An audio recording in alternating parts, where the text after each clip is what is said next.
सभी को राम राम। मैं लक्ष्य क्लासेस पर आप सभी का स्वागत करता हूं। आज हमारी 12वीं क्लास है, जिसके अंदर हम डिस्कस करने वाले हैं हरियाणा में कांग्रेस और राष्ट्रीय आंदोलन। मैंने स्पेशली लिखा है कि जो कांग्रेस है या राष्ट्रीय आंदोलन है, वो हरियाणा से संबंधित जितने क्वेश्चन बनेंगे इनसे हम उनको डिस्कस करने वाले हैं। क्योंकि अगर हम पूरा राष्ट्रीय आंदोलन पढ़ने लगे तो ये क्लास भी बहुत ज्यादा लंबी हो जाएगी और फिर वो कंटेंट हरियाणा के रिस्पेक्ट में ना होकर सेंटर जीके का एक टॉपिक बन जाएगा। तो हम राष्ट्रीय आंदोलन के अंदर उन व्यक्तियों को डिस्कस करने वाले हैं जिन्होंने आंदोलन के अंदर मुख्य अपनी भूमिका निभाई और हरियाणा के अंदर उन आंदोलनों को सक्रिय रखा। तो स्टार्ट कर रहे हैं हम अपनी क्लास को। उससे पहले मैं आपको बता देता हूं कि लक्ष्य क्लासेस का टेलीग्राम चैनल को आप ज्वाइन कर सकते हैं, जिसमें आपको फ्री पीडीएफ मिलेंगी और टाइम टू टाइम क्लासेस के लिंक मिलते रहेंगे और एग्जाम ओरिएंटेड जो भी आप अपडेट मिलेगी आपको इस चैनल के अंदर प्रोवाइड करवा दी जाएगी। तो स्कैन करके आप इसे ज्वाइन कर सकते हैं, अदरवाइज डिस्क्रिप्शन में टेलीग्राम का लिंक दे दिया जाएगा, आप वहां से भी ज्वाइन कर सकते हैं। तो स्टार्ट कर रहे हैं हम अपनी क्लासेस को। सबसे पहले हम कांग्रेस की बात करेंगे कि कांग्रेस यानी कि भारतीय राष्ट्रीय कांग्रेस की जो स्थापना हुई थी वो कब हुई थी? 28 दिसंबर 1885 के द्वारा ए.ओ. ह्यूम के द्वारा राष्ट्रीय कांग्रेस की स्थापना की गई थी और इसकी जो पहली बैठक है वो मुंबई के अंदर हुई थी, यानी कि उस टाइम पर इसको बॉम्बे बोलते थे। यानी कि राष्ट्रीय कांग्रेस की जो पहली बैठक है वो मुंबई के अंदर हुई थी, या हो सकता है ऑप्शन में बॉम्बे आए तो आप बॉम्बे लगा सकते हो। जिसके पहले अध्यक्ष कौन थे? व्योमेश चंद्र बैनर्जी इसके पहले अध्यक्ष थे भारतीय राष्ट्रीय कांग्रेस के। यानी कि कांग्रेस के अंदर टाइम टू टाइम अधिवेशन हुआ करते, यानी कि हर साल एक अधिवेशन होता था जिसके अंदर कांग्रेस की एक मीटिंग हुआ करती। तो जो पहली बैठक है यानी कि पहली जो मीटिंग है वो मुंबई के अंदर हुई थी, जिसके अध्यक्ष कौन बने थे? व्योमेश चंद्र बैनर्जी बने थे। और जब कांग्रेस बनी थी तो उसमें 72 संस्थापकों ने हिस्सा लिया था, जिनमें से एक हरियाणा से भी संबंध रखते हैं जिनका नाम है लाला मुरलीधर।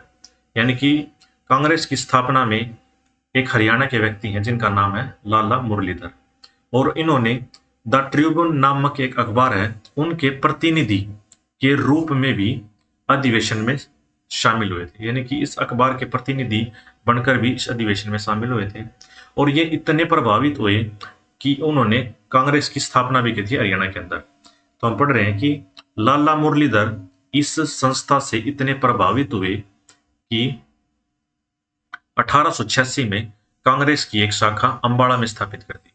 यानी कि इस अधिवेशन में जब वो शामिल हुए, इन पर इतना प्रभाव पड़ा कि इनको लगा कि ये कांग्रेस की एक शाखा हरियाणा के अंदर भी होनी चाहिए, तो इसलिए उन्होंने अंबाला में कांग्रेस की स्थापना कर दी। तो यहाँ से इंपॉर्टेंट क्वेश्चन बनता है हरियाणा के लिए कि अंबाला में कांग्रेस की स्थापना या कांग्रेस की शाखा कब आई थी? तो 1886 के अंदर आई थी। और किसके द्वारा लेके आया गया था इस शाखा को? लाला मुरलीधर को। और लाला मुरलीधर को ही बाबू मुरलीधर भी कहा जाता है। और बाबू मुरलीधर या मैं लाला मुरलीधर बोलूं तो एक ही बात है, वो कि राजनीतिक बंदी बनाए जाने वाले पहले भारतीय थे। अब राजनीतिक बंदी का मतलब क्या होता है कि सरकार के विरुद्ध कोई भी गतिविधि या विचार को फैलाना, तो उसके रोकने के लिए सरकार उसको बंदी बना लेती है। यानी कि उसको अपने विचारों को रोकने के लिए उसको राजनीतिक बंदी बना दिया गया सरकार के द्वारा, तो उसको हम राजनीतिक बंदी बोलते हैं। जो कि पहले व्यक्ति कौन थे? लाला मुरलीधर या बाबू मुरलीधर थे। 1886 के अंदर ही दूसरा कांग्रेस अधिवेशन होता है जिसमें बाबू मुरलीधर शामिल होते हैं और उनके साथ साथ ही हरियाणा से 2 व्यक्ति और शामिल होते हैं, जिसमें पंडित दीनदयाल शर्मा और बाबू बाल मुकुंद गुप्त इसके अंदर शामिल होते हैं। अब पंडित दीनदयाल शर्मा और बाबू बाल मुकुंद गुप्त का जो संबंध है वो झज्जर से है। और जो 1886 के अंदर जो दूसरा अधिवेशन हुआ था वो कलकत्ता के अंदर हुआ था, जैसे कि पहला अधिवेशन मुंबई के अंदर हुआ था। और इनकी अध्यक्षता करने वाले कौन थे? दादा भाई नौरोजी थे। इसके बाद नेक्स्ट है 1887 के अंदर लाला लाजपत राय के प्रयासों से हिसार में कांग्रेस की एक शाखा स्थापित की गई थी। यानी कि मैं बात करूं कि मुरलीधर के प्रयासों से तो अंबाला के अंदर कांग्रेस की एक शाखा खोली गई थी और लाला लाजपत राय के प्रयासों से कांग्रेस की शाखा हिसार के अंदर खोली गई थी। यहाँ से इंपॉर्टेंट क्वेश्चन बनते हैं कि लाला लाजपत राय के प्रयासों से हिसार में कांग्रेस की एक शाखा खोली गई और मुरलीधर के प्रयासों से अम्बाड़ा के अंदर कांग्रेस की शाखा खोली गई। ये दोनों क्वेश्चन इंपॉर्टेंट आपके लिए, तो आपको याद रखने हैं। 1889 में लाला लाजपत राय ने हिसार में आर्य समाज की भी स्थापना करी थी। यानी कि उन्होंने हिसार में कांग्रेस की स्थापना तो की, उसके साथ साथ हिसार में उन्होंने आर्य समाज की भी स्थापना की थी लाला लाजपत राय। उसके बाद 12 अक्टूबर 1888 में रोहतक नगर में कांग्रेस की पहली सार्वजनिक सभा हुई थी। सार्वजनिक का मतलब ये होता है कि आम लोग भी उसमें शामिल हो सकते हैं, यानी कि वो सभी के लिए है, यानी कि वो सभी के लिए सभा है, उसमें कोई भी हिस्सा ले सकता है, उसको हम सार्वजनिक सभा बोलते हैं। और ये जो कांग्रेस की जो पहली सार्वजनिक सभा हुई थी हरियाणा के अंदर, ये कहाँ पे हुई थी? ये रोहतक नगर के अंदर हुई थी, यानी कि रोहतक में हुई थी। नोट बना के यहाँ पर कुछ अलग से पॉइंट लिखे गए हैं कि हरियाणा में स्वदेशी आंदोलन का जो प्रारंभ किया था वो भी किसने किया था? बाबू मुरलीधर ने ही किया था। यानी कि स्वदेशी आंदोलन का मतलब है कि देश के अंदर ये आंदोलन जब चलाया गया था तो ये बात की गई थी कि देश में जितनी भी वस्तुएं हैं, जो उन वस्तुओं का इस्तेमाल करना जो देश के अंदर ही बनती हैं, यानी कि अंग्रेजों द्वारा बनाई गई वस्तुओं का बहिष्कार करना है। इसलिए स्वदेशी आंदोलन का जो प्रारंभ किया था हरियाणा के अंदर, वो भी बाबू मुरलीधर ने ही किया था। इसके बाद है हरियाणा में पहली क्रांतिकारी जो वारदात हुई थी वो भी कहाँ पे हुई थी? अम्बाड़ा के अंदर हुई थी, हरियाणा के अंदर। और यह अम्बाड़ा आयुक्त साइकस के निवास स्थान पर हुई थी। उस पर क्या किया था? क्रांतिकारियों ने उनके घर पर बम फेंक दिया था, जिसके अंदर साइकस बच तो गए थे, लेकिन यह पहली वारदात थी जो बम फोड़ने वाली हरियाणा के अंदर, जिन्होंने क्रांतिकारियों ने इसको एक रुक दिया था। और किसके घर पे निवास पर बम फेंका था? साइकस के निवास पर बम फेंका गया था। उसके बाद नेक्स्ट टाइम पढ़ते हैं प्रथम विश्व युद्ध में हरियाणा का क्या योगदान रहा। यानी कि हरियाणा से जहां जहां से क्वेश्चन बनते हैं उन टॉपिक को इंक्लूड किया गया इस क्लास के अंदर। सबसे पहले तो आपको पता होना चाहिए कि प्रथम विश्व युद्ध कब से कब तक चला था। यानी कि 28 जुलाई 1914 से लेकर 11 नवंबर 1918 तक प्रथम विश्व युद्ध चला था, जिसमें दिसंबर 1914 में 30वें कांग्रेस अधिवेशन, यानी कि जब 1914 के अंदर जो कांग्रेस का अधिवेशन कौन सा था? वो 30वां अधिवेशन था। पहला, जैसे कि मैं बात करूं कि 1885 के अंदर कांग्रेस का प्रथम अधिवेशन था और कांग्रेस की स्थापना भी 1885 के अंदर हुई थी। तो इस तरीके से 1914 के अंदर 30वां अधिवेशन था, क्योंकि कांग्रेस का जो अधिवेशन है वो हर साल होता था। जो 30वां अधिवेशन है वो मद्रास में होता और युद्ध में अंग्रेजों का साथ देने का प्रस्ताव पास किया गया था। एक मिनट, यानी कि 30वें कांग्रेस अधिवेशन के अंदर जो विश्व युद्ध चल रहा था उसमें अंग्रेजों ने भाग ले रखा था, तो भारतीयों ने यह प्रस्ताव पास किया इस अधिवेशन के अंदर कि अंग्रेजों का साथ दिया जाएगा। हालांकि ये चीजें आपको लग रही हैं कि अंग्रेज ही भारत पर शासन कर रहे हैं और अंग्रेजों का ही लोग साथ दे रहे हैं, तो ये कुछ ऐसी घटनाएं थी जिनके कारण हम लंबे समय तक गुलाम रहे हैं। तो अंग्रेजों का साथ देने का प्रस्ताव पास किया गया, और जब ये प्रस्ताव मद्रास में पास किया गया था तो हरियाणा के में जो कांग्रेस नेता हैं उन्होंने भी इसे सही मानकर नौजवानों को फौज में भर्ती होने के लिए प्रोत्साहित किया था। यानी कि सेम चीज जो कांग्रेस अधिवेशन मद्रास में चीज बोली गई, वही चीजें हरियाणा के कांग्रेस नेताओं ने बोली। यानी कि किसी ने भी ये नहीं कहा कि इन कांग्रेस नेताओं ने कि भाई नौजवानों को शामिल नहीं होना चाहिए, लेकिन एक व्यक्ति थे जो इसके खिलाफ थे, वो थे पंडित नेकीराम शर्मा, जिन्होंने ये कहा था कि अंग्रेजों का साथ नहीं देना प्रथम विश्व युद्ध के अंदर। उन्होंने इसकी खिलाफत की थी कि नौजवानों को उन्होंने साफ मना कर दिया था कि प्रथम विश्व युद्ध के अंदर आप लोगों ने भाग नहीं लेना, लेकिन फिर भी नौजवानों ने उनकी बात न मानकर प्रथम विश्व युद्ध में भाग लिया। अब प्रथम विश्व युद्ध में हरियाणा से लगभग देखो, अब इनके मना करने के बाद भी 70,366 नौजवानों ने भाग लिया था प्रथम विश्व युद्ध के अंदर। और सबसे ज्यादा अगर मैं बात करूं तो सबसे ज्यादा सैनिक रोहतक से थे। 22,144 सैनिकों ने प्रथम विश्व युद्ध में भाग लिया था। और जो पंडित नेकीराम शर्मा ने इनको मना किया था, उनका संबंध कहां से है? कड़ंगा भिवानी से संबंध उनका, ये आपको याद रखना। उसके बाद नेक्स्ट है, इसके साथ साथ ही युद्ध के लिए नौजवानों ने युद्ध में भाग तो लिया ही लिया, लेकिन उनके लिए फंड भी इकट्ठा करे गए थे, यानी कि उनको पैसे भी दिए गए थे। अब पैसे किस में दिए गए थे? एक फंड बनाया गया था, इंपीरियल रिलीफ फंड, अंग्रेजों के द्वारा। उसमें भारतीयों ने दान किया, और दान भी कितना किया है ये देखो आप। इसार से, ओनली इसार से 82,92,016 रुपये। उस टाइम के ये मान लो 82 लाख रुपए कितने होते हैं, यानी कि बहुत ज्यादा अमाउंट थी। और वर्तमान में वर्तमान में बोल रहा हूं, व्यक्तिगत की अगर मैं बात करूं कि एक व्यक्ति ने, राय बहादुर सुखलाल ने, अकेले ने 10 लाख रुपए दान करे थे।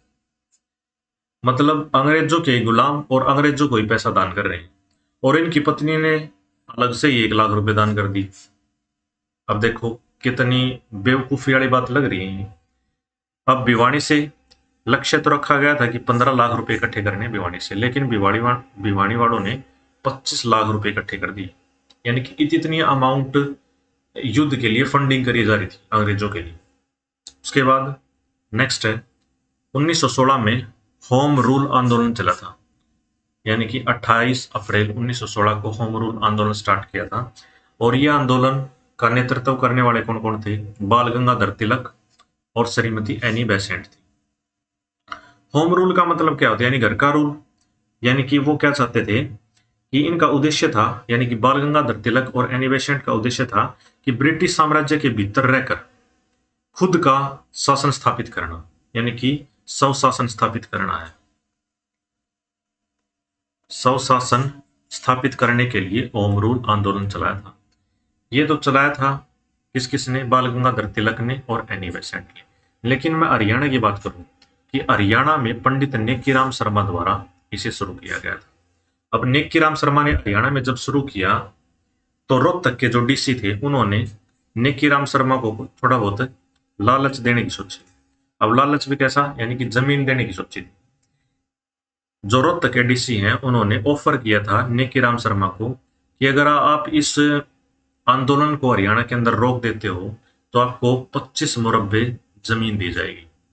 लेकिन पंडित नेकीराम शर्मा ने यह कहा था कि 25 मुरब्बे नहीं, 25,000 मुरब्बे भी आप दोगे तब भी मुझे ये आपकी शर्त मंजूर नहीं है, क्योंकि मुझे पूरे, यानी कि मुझे संपूर्ण भारत की भूमि चाहिए।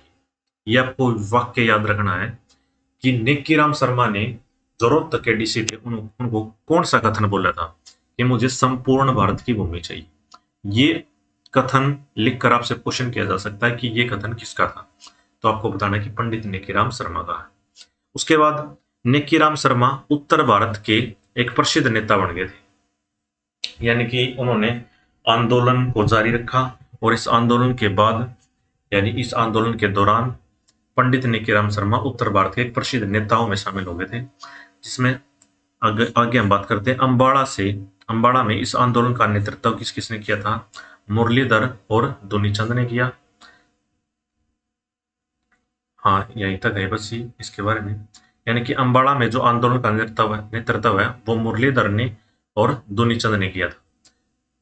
और हरियाणा की मैं बात करूं सिर्फ पूरे स्टेट की, तो वो पंडित नेकीराम शर्मा ने शुरू किया था। इसके बाद पढ़ेंगे हम रोलेट एक्ट 1919 का, जिसे हम काला कानून भी कहते हैं। और जो ये रोलेट एक्ट है कब आया था? 21 मार्च 1919 को रोलेट एक्ट आया था। यानी इसको काला कानून क्यों कहते हैं? क्योंकि इस एक्ट में बिना किसी मुकदमे के किसी भी व्यक्ति को गिरफ्तार कर लिया जाता था, यानी कि अंग्रेज जिसको चाहे उठाकर जेल में डाल सकते हैं। तो ये एक तरीके से जो अंग्रेजों की है वो मनमानी थी, यानी कि एक दमनकारी नीति लेके आए थे वो। इसलिए उसके खिलाफ में, रोलेट एक्ट के खिलाफ में एक देशव्यापी हड़ताल की घोषणा की गई थी। यानी कि 30 मार्च 1919 को रोलेट एक्ट के विरोध में देशव्यापी हड़ताल का दिन निश्चित किया गया। लेकिन फिर ये डेट चेंज हो जाती है बाद में, लेकिन बाद में यह तारीख बदल दी गई, यानी कि उसको 30 मार्च से बदल कर 6 अप्रैल रख दिया गया था। लेकिन जब ये डेट चेंज करी गई थी तो ये खबर हरियाणा में इतनी ज्यादा वायरल नहीं हो पाई, यानी कि हरियाणा तक ये नहीं पहुंच पाई, यानी कि जिसका पता हरियाणा में नहीं चला। और 30 मार्च को, यानी कि हरियाणा के रिस्पेक्ट में तो ये डेट 30 मार्च ही रखी गई है, लेकिन इनको नहीं पता चला कि 6 अप्रैल कर दी गई है। यानी कि उस टाइम पर इतने ये तो था नहीं कि व्हाट्सएप वगैरह होते हैं कि रातों रात आपको खबर मिल जाएगी, वायरल हो जाएंगी ये चीजें। तो 30 मार्च को हिसार, गुड़गांव, रोहतक, पानीपत, करनाल, अंबाला में हड़ताल रखेगी। यानी कि रखनी तो 6 अप्रैल को थी, लेकिन इन डिस्ट्रिक्ट के अंदर 30 मार्च को हड़ताल करी गई थी। और बाद में महात्मा गांधी पंजाब और हरियाणा का जायजा लेने के लिए बंबई से लाहौर जा रहे थे। जब बंबई से लाहौर जाएंगे तभी महात्मा गांधी की भारत के अंदर पहली गिरफ्तारी होगी। और वो कहां पर होगी? वो पलवल के अंदर होगी। यानी कि 10 अप्रैल 1919 को महात्मा गांधी को पलवल स्टेशन पर गिरफ्तार कर लिया गया था। यानी कि भारत के अंदर महात्मा गांधी की यह प्रथम गिरफ्तारी थी। और इसके साथ साथ ही पलवल में भी गिरफ्तार किया था। और 30 जुलाई 1919 को हिसार से भी गिरफ्तार किए गए थे महात्मा गांधी। जब ये अप्रैल की बात कर रहा हूं मैं, यानी कि 10 अप्रैल 1919 को महात्मा गांधी को तो गिरफ्तार कर लिया गया पलवल से। और 13 अप्रैल 1919 को बहुत बड़ा हत्याकांड होता है, जिसको पता है कि जलियांवाला बाग हत्याकांड कहा जाता है। और किस दिन हुआ था? ये बैसाखी पर्व पर पंजाब के अमृतसर में हुआ था। इसमें क्या था कि रोलेट एक्ट के ही खिलाफ एक सभा की गई थी जलियांवाला बाग हत्याकांड के।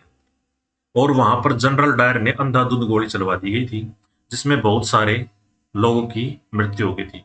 यानी कि इतनी बेरहमी तरीके से हत्या की गई थी। न तो उन्होंने किसी बच्चे को छोड़ा, न किसी महिला को छोड़ा, और न ही किसी बुजुर्ग को। यानी कि जो सामने आया उसी को गोली मार दी गई। किसके द्वारा? जनरल डायर के द्वारा। और इस समय इसी बाग में हरियाणा से, गोहाना से एक स्वतंत्रता सेनानी भी शामिल थे इस जलियांवाला बाग हत्याकांड में, जिनका नाम था कन्हैया सिंह। यानी कि इनकी भी उपस्थिति थी जलियांवाला बाग के अंदर। यानी कि हरियाणा से अगर मैं क्वेश्चन की बात करूं कि हरियाणा से जलियांवाला बाग हत्याकांड में कौन शामिल था, तो वो था कन्हैया सिंह।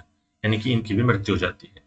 अब इतनी बड़ी चीज, यानी कि इतने बड़े लेवल पर डायर के द्वारा हत्या कर दी गई, तो सिंपल सी बात है भारतीयों के अंदर रोष तो फैलेगा ही।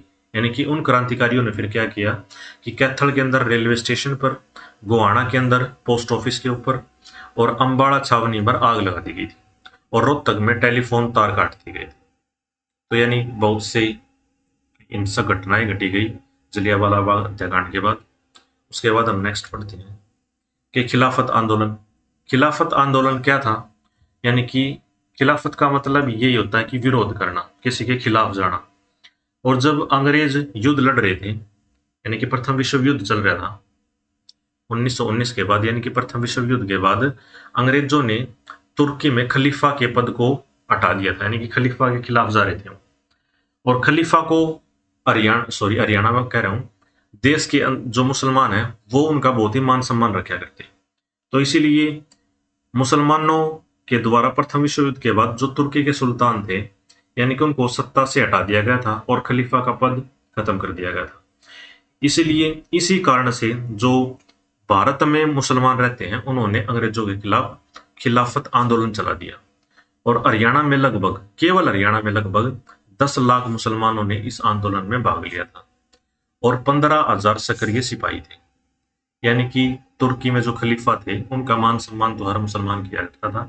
इसलिए उनके खिलाफ जब कार्रवाई की गई तो इंडिया के अंदर भी मुसलमानों ने अंग्रेजों के खिलाफ आंदोलन स्टार्ट कर दिया था, जिनमें से एक था खिलाफत आंदोलन। और सरकार द्वारा इसे दबाने के लिए मुसलमानों में फूट डालने के लिए क्या बनाया गया? एक संस्था बनाई गई थी जिसे खैर ख्वाह मजलिस नाम से एक संस्था बनाई गई, जो कि भिवानी, रोहतक, गुड़गांव और करनाल इत्यादि नगरों में स्थापित की गई थी यह संस्था। लेकिन इसका असर उल्टा हो गया। यानी कि वो फूट डालने की बजाय मुसलमान एक और हो गए। ये चाहते थे कि मुसलमानों के अंदर फूट डले, लेकिन मुसलमान इस संस्था के बनने के बाद एक और हो गए। लेकिन यहाँ पर लिख भी दिया गया कि इसका उल्टा असर हुआ। और उल्टा असर हुआ तो फिर क्या होगा कि इन मुसलमानों ने गांधी जी का भी साथ दिया। यानी कि खिलाफत आंदोलन का जो विलय है वो असहयोग आंदोलन के अंदर हो गया। और कब हो गया था? 4 दिसंबर 1920 को एक नया नाम दे दिया गया खिलाफत आंदोलन को, असहयोग आंदोलन। असहयोग आंदोलन का मतलब यही होता है कि सहयोग न करना। यानी कि अंग्रेजों का जो सहयोग है वो करने से मना कर दिया था सभी व्यक्तियों ने। तो हम पढ़ेंगे ऐसे योग आंदोलन के बारे में। जो ऐसे योग आंदोलन है वो 1 अगस्त 1920 को स्टार्ट हुआ था और किसके द्वारा स्टार्ट किया गया था? महात्मा गांधी के द्वारा। इस दौरान महात्मा गांधी व बहुत से लोगों ने अपनी उपाधि व सम्मान लौटा दिए थे। यानी कि बात यह है कि अंग्रेजों का हर तरीके से बायकॉट करना स्टार्ट कर दिया गया था। जैसे कि वकील हैं, उन्होंने वकालत जाना छोड़ दिया। जो अध्यापक थे उन्होंने पढ़ाना छोड़ दिया। जो विद्यार्थी थे उन्होंने स्कूल और कॉलेज में जाना बंद कर दिया था। यानी कि जो जो संस्थाएं अंग्रेजों के द्वारा स्थापित की गई थी या अंग्रेजों का रूल था जहां जहां पर, वहां पर भारतीयों ने जाना बंद कर दिया था। यानी कि टोटली खिलाफ हो गए थे अंग्रेजों के। यानी कि बिल्कुल ऐसे योग का मतलब बिल्कुल सहयोग देना बंद कर दिया था। और जब ये चीज हुई तो हरियाणा में लाला मुरलीधर ने अपनी राय बहादुर की पदवी लौटा दी। यानी कि लाला मुरलीधर को राय बहादुर की उपाधि दी गई थी 1898 में, जो उपाधि उन्होंने वापस लौटा दी। और हरियाणा के छात्र श्री राम शर्मा व रामफल, जो कि हिंदू कॉलेज में विद्यार्थी थे, उन्होंने कॉलेज भी जाना छोड़ दिया। जब विद्यार्थियों ने कॉलेज जाना छोड़ दिया, स्कूल जाना छोड़ दिया, तो महात्मा गांधी व अन्य नेताओं ने कुछ सोचा कि भारतीयों के लिए शिक्षक संस्थान खोले जाने चाहिए। यानी कि अंग्रेजों के स्कूल कॉलेजों में तो जाएंगे नहीं, लेकिन भारतीयों के खुद के शिक्षण संस्थान होने चाहिए जिसके अंदर हमारे बच्चे पढ़ेंगे। तो बहुत सारे शिक्षण संस्थान खोले गए, जिनमें से एक था जाट नेशनल हाई स्कूल, जो कि भिवानी में खोला गया था। आपको ये याद रखना है। उसके बाद इसी समय पर 22 अक्टूबर 1920 को महात्मा गांधी ने ब्रिटिश सरकार के लिए शैतान शब्द का प्रयोग किया गया था। यानी कि देखो, महात्मा गांधी एक बहुत ही सेंसेबल पर्सन थे। वो जो भी बोलते थे सोच समझ कर बोला करते, लेकिन उन्होंने पहली बार अंग्रेजी सरकार के खिलाफ शैतान शब्द का प्रयोग किया गया था। और जो शैतान शब्द का प्रयोग किया गया है वो कहां से किया गया था? वो भिवानी से प्रयोग किया गया था। ठीक है। और ऐसे योग आंदोलन का जो हरियाणा में एकमात्र विरोध करने वाले व्यक्ति कौन थे? सर छोटू राम थे। यानी कि छोटू राम ने 1920 में ऐसे योग आंदोलन का विरोध किया था। और विरोध भी करने का एक कारण यह था कि अगर हर व्यक्ति इनके खिलाफ जाएगा तो नुकसान किसका होगा? ज्यादातर भारतीयों का ही होगा। यानी कि अगर फसल नहीं बोएगा, किसान सिर्फ विरोध करता रहेगा, तो सबसे ज्यादा जो नुकसान होगा ना वो किसान का होगा। इसीलिए इन्होंने ऐसे योग आंदोलन का विरोध किया था। ये चाहते थे कि जो भी अगर विरोध किया जाता है तो एक संवैधानिक या कानूनी तरीके से किया जाना चाहिए, जिससे भारतीयों का नुकसान नहीं होना चाहिए। उनका ये मानना था, इसीलिए उन्होंने ऐसे योग आंदोलन का विरोध किया था। उसके बाद महात्मा गांधी रोहतक आए थे। रोहतक कब आए? प्रथम बार 17 फरवरी 1921 को। और महात्मा गांधी अंबाला भी आए थे। और अंबाला कब आए थे प्रथम बार? 8 मार्च 1921। 1921 में ही दोनों डेट आपको याद रखनी है कि फरवरी के अंदर तो रोहतक में आए थे और मार्च के अंदर अंबाला में आए थे। उसके बाद सर छोटू राम को दीनबंधु की उपाधि प्रदान की गई थी। ये यहाँ से सिर्फ क्वेश्चन निकाल लिया गया कि सर छोटू राम को दीनबंधु भी कहा जाता है। तो ये उपाधि उनको कब दी गई थी? 1922 को अंदर दी गई थी। और सर छोटू राम को सर की उपाधि कब दी गई? तो वो दी गई थी 1937 के अंदर। और सर छोटू राम को राय बहादुर की उपाधि दी गई थी।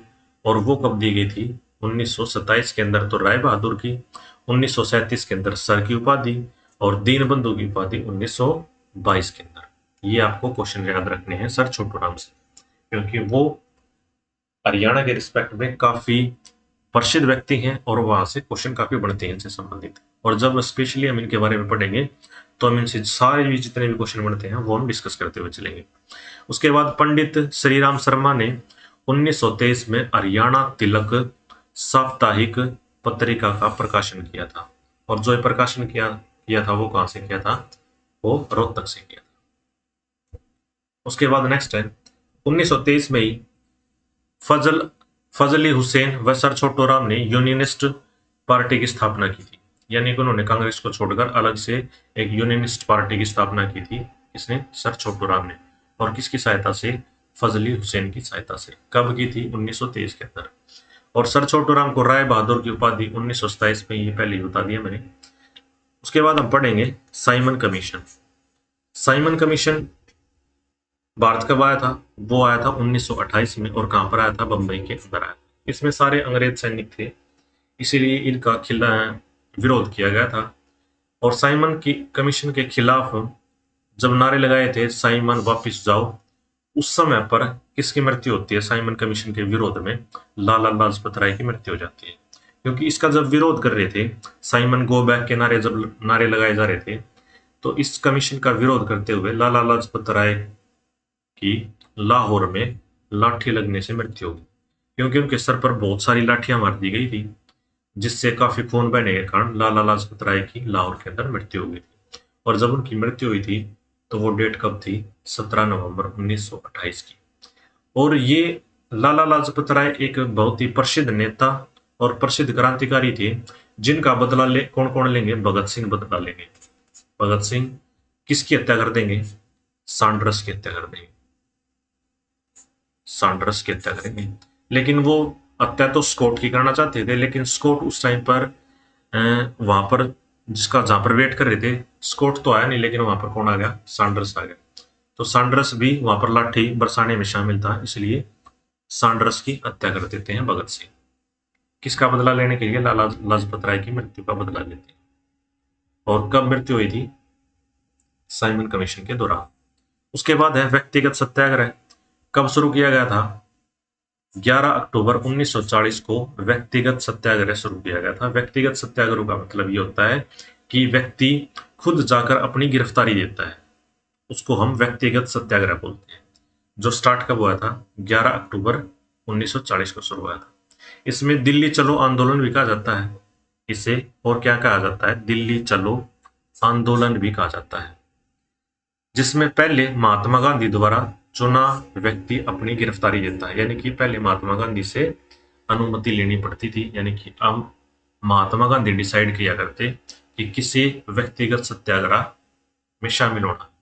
और सबसे पहले जो व्यक्ति थे जिन्होंने अपनी गिरफ्तारी दी थी व्यक्तिगत सत्याग्रह के दौरान, वो कौन थे? आचार्य विनोबा भावे थे।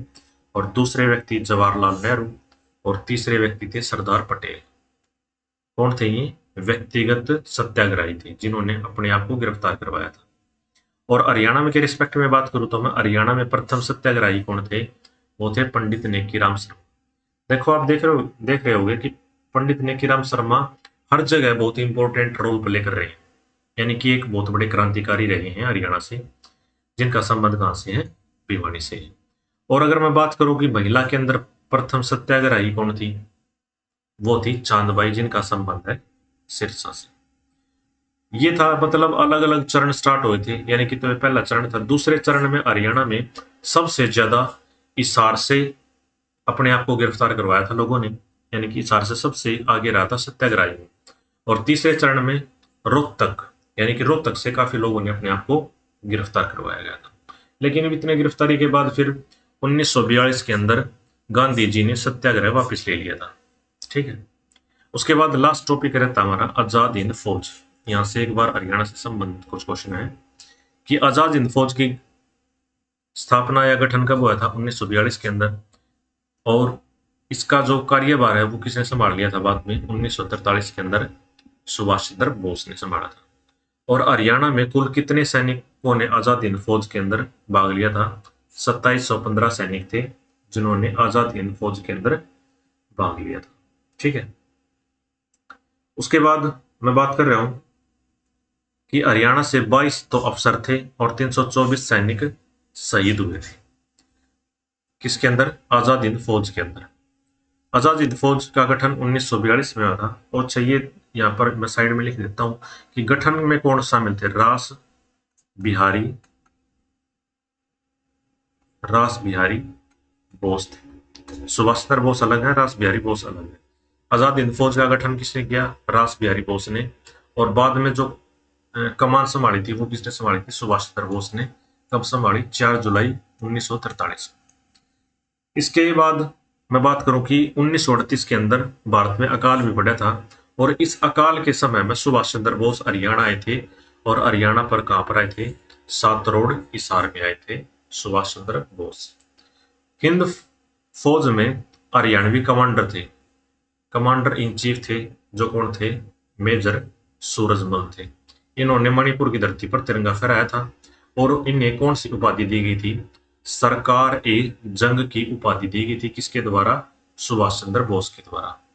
यानी कि सुभाष चंद्र बोस के द्वारा सरकार ए जंग की उपाधि किसको दी गई थी? मेजर सूरजमल को दी गई थी, जो कि इंडो फौज में कमांडर इन चीफ थे। उसके बाद नेक्स्ट है कुछ इंपॉर्टेंट नोट्स हैं जो क्वेश्चन हमने पहले भी पढ़ लिए, लेकिन इनको स्पेशली आपको याद रखना है कि होम रूल आंदोलन के प्रमुख नेता कौन है? पंडित नेकीराम शर्मा, हमने पहले ही पढ़ लिया। असहयोग आंदोलन के प्रमुख नेता कौन है? लाला लाजपत राय और मुरलीधर। गांधी जी भारत में पहली बार गिरफ्तार कब हुए थे? पलवल के अंदर 10 अप्रैल 1919 को। और हिसार से कब गिरफ्तार हुए थे? 30 जुलाई 1919 को। हरियाणा केसरी किसे कहा जाता है? पंडित नेकीराम शर्मा को कहा जाता है। और ये कथन किसका था? मुझे संपूर्ण भारत की भूमि चाहिए। यानी कि उनको जब 25 मुरब्बे जमीन देने के लिए रक्त के डीसी लालच दे रहे थे कि आपको आंदोलन को रोक देना चाहिए, तो उस टाइम पर नेकीराम शर्मा ने कहा था कि मुझे संपूर्ण भारत की भूमि चाहिए, 25 मुरब्बे भूमि नहीं चाहिए मेरे को। तो जननायक चौधरी देवीलाल का प्रमुख कथन कौन सा है? वो है लोक राज लोक लाज से चलता है। ठीक है, ये थे क्वेश्चन। इससे अलावा एक दो क्वेश्चन और है अगर हम डिस्कस करें कि 1930 में लिख लेते हैं यहां पर। 1930 में गांधी जी के साथ दांडी यात्रा थी। दांडी यात्रा में कौन चले थे? वो चले थे लाला दुनीचंद। यानी कि लाला दुनीचंद ने भाग लिया था। यानी कि गांधी जी जब दांडी यात्रा कर रहे थे तो हरियाणा से लाला दुनीचंद ने भाग लिया था। इसके अलावा असहयोग आंदोलन 1920 में तो स्टार्ट हुआ था, 1922 में वापस ले लिया था। तो ये 1922 में किस घटना के कारण लिया था? तो वो चोरा चोरी घटना के कारण हुआ। चोरा चोरी घटना के कारण असहयोग आंदोलन वापस ले लिया था। इसके अलावा अगर मैं एक दो क्वेश्चन की बात करूं तो 1907 में लाला लाजपत राय को किस जेल में भेजा गया था? तो मांडले जेल में भेजा गया। और चीज नोट कर लेता हूं मैं कि 1930 में हो गया। 1942 में भारत छोड़ो आंदोलन की शुरुआत हुई थी। 1946 में क्या हुआ था? 1946 की ओर नोट कर लेना कि पंजाब विधानसभा के पुनः चुनाव हुए थे। अगर क्वेश्चन पूछा जाए कि पंजाब विधानसभा के पुनः चुनाव कब हुए थे, तो वो 1946 के अंदर हुए थे। और 1947 में स्वतंत्रता प्राप्त हो गई थी और हरियाणा फिर पंजाब का तो हिस्सा था ही। पहले तो हरियाणा का जो पूर्वी पंजाब है वो ही हरियाणा बनेगा। यानी कि जो पूर्वी पंजाब है वो कौन सा होगा? हरियाणा का हिस्सा होगा। यानी कि हरियाणा पंजाब का कौन सा हिस्सा था? पूर्वी पंजाब। उसके बाद तो हमारी ये क्लासेस कंप्लीट होती है, क्योंकि 1966 के अंदर फिर हरियाणा अलग हो जाएगा। इसके बाद तो हम हरियाणा गठन की जो क्लास होगी उसके अंदर हम डिस्कस करेंगे। तो ये क्लास हमारी समाप्त हो जाती है। तो सभी को थैंक यू। और मैंने पहले भी बताया था कि जिसने टेलीग्राम ज्वाइन नहीं किया है वो टेलीग्राम को ज्वाइन कर लेना, क्योंकि फ्री बिल्कुल PDF आपको वहीं पर प्रोवाइड करवा दी जाएगी और टाइम्स टू टाइम क्लास के लिंक और इंफॉर्मेशन उसी टेलीग्राम चैनल पर डाल दी जाएगी। तो टेलीग्राम को चैनल को जरूर से जरूर ज्वाइन कर लें। सभी को थैंक यू।